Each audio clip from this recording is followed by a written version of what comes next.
bonjour. Bonjour. Vous êtes intervenu cet après-midi au Grand Dossier de la Protection Sociale sur l'état des lieux des comptes sociaux. Quels étaient les messages que vous souhaitiez faire passer ?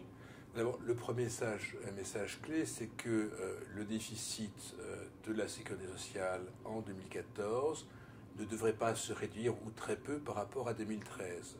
C'est un coup d'arrêt à la réduction des déficits qui est engagé depuis 2010.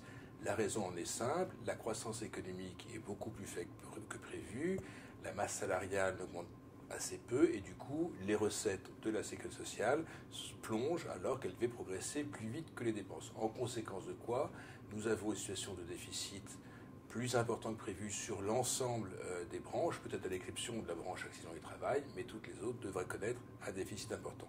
Ça, c'est le premier message. Le second message, c'est que cette situation particulière en 2015 risque malheureusement de remettre en cause la perspective de retour à l'équilibre qui avait été tracée dans les lois de financement de la sécurité sociale pour 2014 et la loi de financement rectificative, et que donc maintenant il faudra prendre des mesures, soit de réduction des dépenses, soit d'augmentation des recettes, à moins qu'on préfère laisser filer le déficit, considérant qu'il a un caractère très conjoncturel.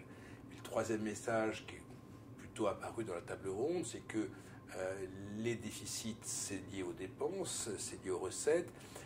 Simplement, toute dépense n'est pas forcément une dépense efficace. Il faut s'attacher à rendre plus efficientes, plus efficaces les dépenses de sécurité sociale et qu'on peut apporter le même service à nos concitoyens, services en matière de santé, de retraite, de famille, de solidarité, en dépensant de manière peut-être plus intelligente que ce qu'on fait aujourd'hui.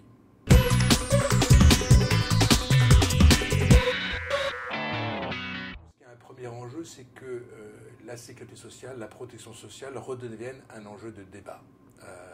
C'est une richesse de la France, c'est un actif absolument considérable. Il n'est pas question de le mettre à bas parce qu'on a des déficits.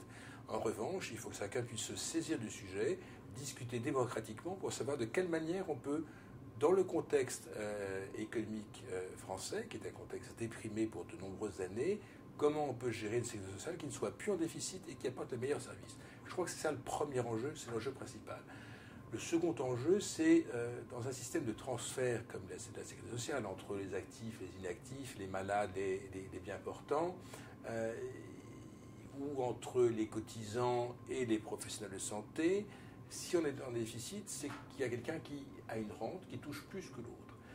Il faut donc arriver à ce que chacun soit un acteur du système, qui n'en profite pas, mais qui s'en serve pour ce pourquoi il est fait, c'est-à-dire apporter une sécurité sociale à l'ensemble de nos concitoyens, mais qu'on accepte de remettre en cause un petit peu de rente, un petit peu de viscosité dans le système qui fait qu'on est en déficit.